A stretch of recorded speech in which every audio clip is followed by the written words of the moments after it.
نحمده ونصلي ونسلم على رسوله الكريم أما بعد فأعوذ بالله من الشيطان الرجيم بسم الله الرحمن الرحيم قد سمع الله قول التي تجادلك في زوجها وتشتكي إلى الله والله يسمع تحاوركما إن الله سميع بصير صدق الله العظيم الصلاة والسلام عليك يا سيدي يا رسول الله وعلى آلك وأصحابك يا سيدي يا حبيب الله۔ درس فقہ میں آج کا انتہائی اہم عنوان گفتگو ہے اور وہ ہے زہار۔ زہار کیا ہے؟ انسان اپنی بیوی کے کل کو یا اس کے کسی ایسے جسم کے حصے کو کہ جس کا دیکھنا حرام ہے اپنے شوہر کے علاوہ باقی کسی کے، وہ اپنی ماں، بیٹی، بہن، پھوپھی، خالہ، دادی نانی یا ان میں سے وہ رشتے کے جن کے ساتھ نکاح ہمیشہ کے لیے حرام ہے، ان کے ساتھ تشبیہ دے۔ تو میری ماں جیسی ہے، تو میری ماں ہے، یہ کہہ دے، یا باقی جو میں نے ایسا جسم کے حصے کو تشبیہ دے، یا تو اس کا دیکھنا حرام ہو یا وہ جسم کا حصہ ہے تو حصہ ہے لیکن وہ کل کے برابر ہے۔ جیسے پیٹ ہے، پیٹ نہ ہو تو انسان زندہ نہیں رہ سکتا، پشت ہے، پشت کے بغیر انسان زندہ نہیں رہ سکتا۔ جسم کی کسی بھی ایسے حصے کو اپنے ماں کے یا ان رشتوں کے ساتھ تشبیہ دینا، تو ایسی ہے میرے لیے جیسی میری ماں ہے، یا تو بھائی وہ عورت اس مرد کے لیے حرام ہو جاتی ہے۔ ہماری زبانیں تو بڑی کھلی ہوئی نا آج کل، ہر مسئلے میں بڑی کھلی ہے، تو جو چاہتے ہیں ہم اپنے منہ سے نکالتے رہتے ہیں اور بعد میں کہتے ہیں جی یہ میری تھی۔ بھائی اللہ کے بندو، بے شک ایک بات یاد رکھ لو، انسان سے کے منہ سے نکلے ہوئے الفاظ کے اثرات ہوتے ہیں، بعد میں انسان کے نہ ہاں یہ وہ کرنے سے کچھ بھی نہیں ہوتا۔ انسان کو پہلے ہی چاہیے کہ خوب غور و فکر کر کے بات کرے۔ تو یہ ہے زہار۔ اب اس کا ایک پس منظر ہے اور بڑا خوبصورت ہے، وہ انشاءاللہ بڑی لمبی حدیث پاک ہے،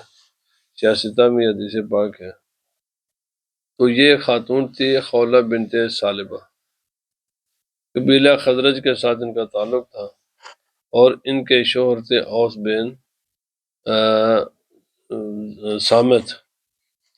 اور یہ بہن تھی حضرت عبادہ بن صامت رضی اللہ تعالی عنہ، اور آپ شکل و صورت کے اعتبار سے بڑی حسین و جمیل تھی۔ اور ایک دن ایسا ہوا کہ ان کے اور ان کے شوہر نے ان کو بلایا، تو نماز پڑھ رہی تھی، تو نماز کی وجہ سے ظاہر بات ہے انسان میاں بیوی میں تو کوئی حجاب ہوتا نہیں ہے، تو بہرحال یہاں سے ایک مسئلہ بڑھنا شروع ہو گیا، تو انہوں نے انکار کیا اور حتیٰ کہ صلاح کلامی بڑھ گئے، اور انہوں نے یہ کہہ دیا کہ تو تیرے، چونکہ یہ ان کے شوہر ان کے پیچھے بیٹھے ہوئے جب وہ نماز پڑھتی تھی نا تو سجدے میں جاتی، تو چونکہ بڑی حسن و جمیل خوبصورت بہت تھی یہ، تو پیچھے سے انہوں نے دیکھا تو ان کا بھائی تیری پشت تو میری ماں کی طرح ہے، یہ کہہ دیا انہوں نے۔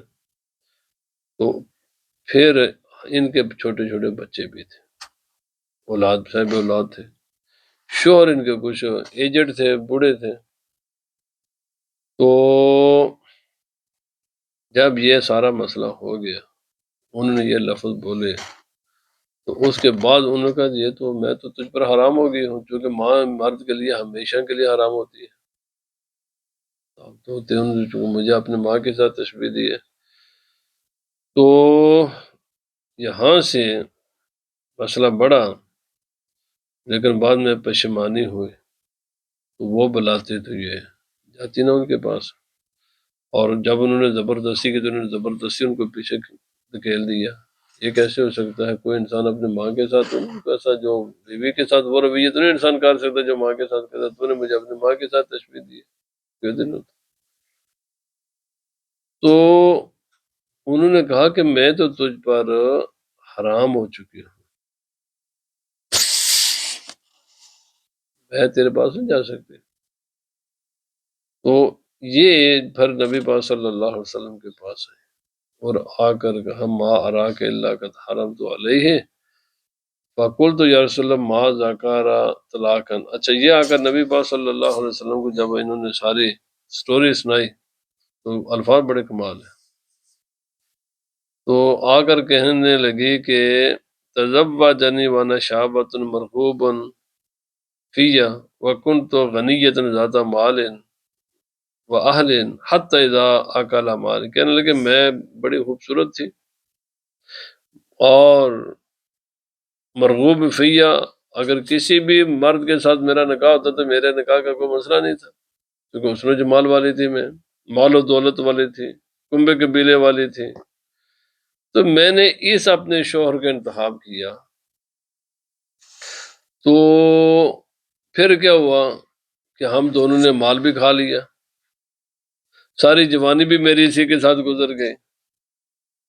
اب بڑھاپے کو ہم پہنچ چکے ہیں، تو اب جو ایک مرد کسی عورت سے توقع رکھتا اولاد جننے کی وہ بھی نہیں ہو سکتا، چونکہ میں وہ ساری اس عمر سے اوور ہو چکی ہوں،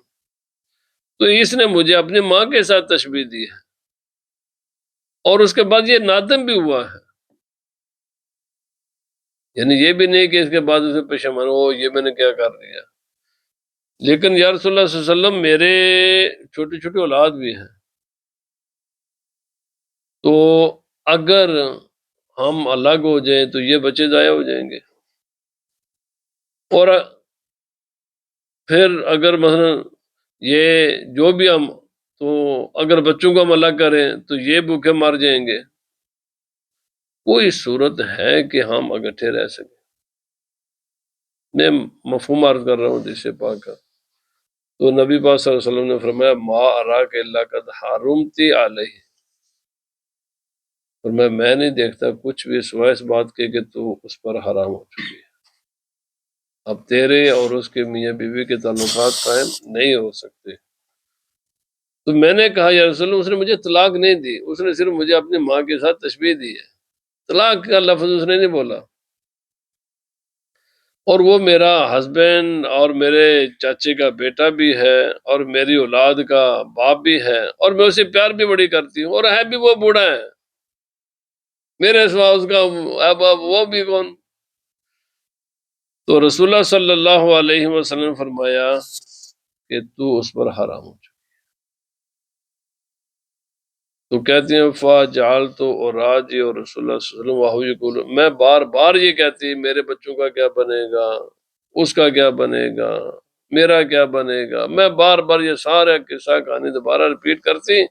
تو نبی پاک صلی اللہ علیہ وسلم صرف یہ فرماتے قد حرمت علیہ، تو اس پر حرام ہو چکی ہے، اب کوئی صورت نہیں ہے تو اس کے لیے جائز ہو جائے، چونکہ اس نے تجھے اپنی ماں کے ساتھ تشبیہ دی۔ تو فقلت یا رسول اللہ صلی اللہ علیہ وسلم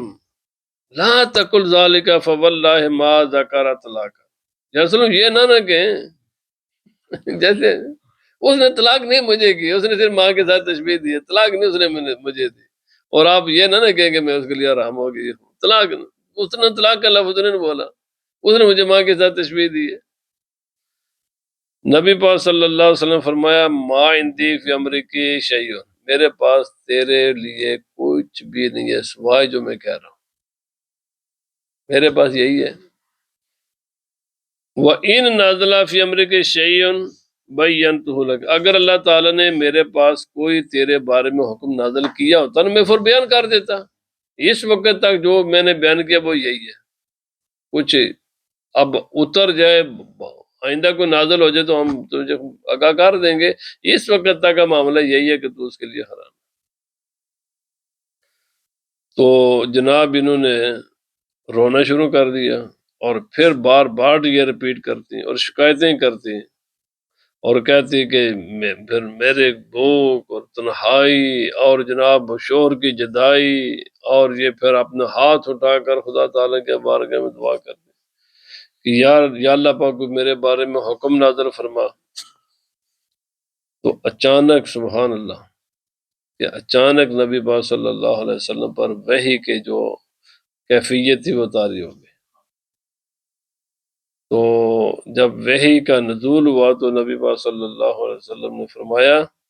یا خولہ قد انزل اللہ فیک وفی زوجک القرآن ثم تلا، آپ نے فرمایا خولہ تیرے بارے میں اور تیرے شوہر کے بارے میں قرآن کی آیت آ گئی ہے، اور آپ نے پھر پڑھا قسم اللہ قول التی تجادلک فی زوجہا وتشتکی الی اللہ واللہ یسمع تحاورکما۔ تو یہ جو 28ویں سپارے کی پہلی آیت ہے یہ نازل ہوئی ہے، اور اللہ تعالیٰ نے فرمایا کہ اللہ تعالیٰ نے تیری التجا سن لی ہے، تیری دعا قبول فرما لی ہے، اور اب تیری کمپلین، تیری شکایت، تیرے مسئلے کا حل خدا نے نازل فرما دیا ہے، اور فرما وہ یہ ہے کہ ایک غلام آزاد کر، یعنی تیرا شوہر ایک غلام آزاد کرے لیکن تجھے ہاتھ لگانے سے پہلے، یہ قرآن پاک میں سارا۔ تو فقالت واللہ ما عندہ ذالک، کہنے لگی یا رسول اللہ، وہ تو اس کے پاس تو غلام ہے ہی نہیں ہے۔ فقال مریہ فلیصم شہرین متتابعین، نبی پاک صلی اللہ علیہ وسلم نے فرمایا پھر اسے یہ کہہ دو کہ اگر غلام آزاد نہیں کر سکتا تو 2 مہینے مسلسل وداؤٹ اینی بریک روزے رکھے۔ تو قالت انہ شیخ کبیر ما به من صوم، یا رسول اللہ وہ تو بوڑھا ہے، اس میں تو اتنے مسلسل 60 دن روزے رکھنے کی طاقت ہی نہیں ہے۔ تو قال موری فلیطعم 60 مسکینہ، تو نبی پاک صلی اللہ علیہ وسلم نے فرمایا کہ اسے کہو کہ 60 مسکینوں کو کھانا کھلائے۔ تو کہنے لگی واللہ ما یجد ذالک، اللہ کی قسم اس کے پاس یہ بھی نہیں ہے، وہ مسکین آدمی ہے، اس کے پاس اتنے 60 مسکینوں کو کھانا کھلانے کی طاقت ہی نہیں ہے۔ نبی پاک صلی اللہ علیہ وسلم فرمایا سَنُعِينُهُ بِعَرْقٍ مِّن تَمَرٍ بِعِرْقٍ مِّن، فرمایا میں بھی آپ کی مدد کروں گا اس مسئلے میں، تو یہ تمہیں کھانا کھلانا پڑے گا۔ تو ایک روایت میں یہ ہے کہ 60 کلو نہ 60 سا، اور اس میں ذرا اختلاف ہے، بعض کہتے ہیں اس سے مراد 60 سا، بعض میں 30، بعض میں 15۔ مثلا میں اتنی کھجوریں تو میں آپ کو دوں گا نا، اور باقی تیرے رشتہ دار بھی کچھ مدد کریں گے، لیکن کھانا تمہیں کھلانا پڑے گا۔ ہوا تو یہ تقریباً 30، یعنی یوں سمجھے کہ تقریباً 2-2.5 من، تو یہ میں دوں گا۔ اور وَأَنَا أُعِينُهُ بِمِثْلِ ذَلِكَ فَقَالَ افعل واستوصِ بِهِ خَيْرًا، نبی صلی اللہ علیہ وسلم نے فرمایا جا کر یہ مسکینوں میں تقسیم کر دو، انہیں کھلاؤ، اور ان اچھے طریقے سے پھر رہا کرو۔ تو نبی پاک صلی اللہ علیہ وسلم نے پھر یہ قرآن کی آیت آ گئی۔ تو اس لیے صرف اللہ ہم کہتے ہیں جی کیا ہوگا یہ بولتے ہیں نا ہوگا یہ کہ پھر بھائی غلام آزاد نہ کرنے پہلے تو پہلا غلام، لیکن غلام آزاد کرنے سے پہلے عورت کو ہاتھ نہیں لگا سکتے، نہیں یہ کر سکتے تو پھر ہے جناب 60 روزے مسلسل وداؤٹ اینی بریک، ایک آخری 58 رکھے اور ایک روزہ بند ہو گیا تو پھر دوبارہ یہ گنتی دوبارہ شروع کرنی پڑے گی۔ یہ بھی نہیں کر سکتے تو پھر 60 مسکینوں کو کھانا کھلانا پڑے گا۔ تو بھائی اس لیے نوجوانی کا آج ہم بڑی شو آف کرتے ہیں نا جی میں بڑا مرد ہوں، میں یہ ہوں، میں یہ ہوں، تو فوراً اپنے بھائی بیویوں کے ساتھ خاص کر کے گھریلو معاملات میں بات کرتے وقت زبان کو ذرا کنٹرول میں رکھنا چاہیے، ایسی ماں بہن کے ساتھ ان کو تشویش نہ دے۔ اللہ تعالیٰ نے یہ رشتے بنائے ہیں،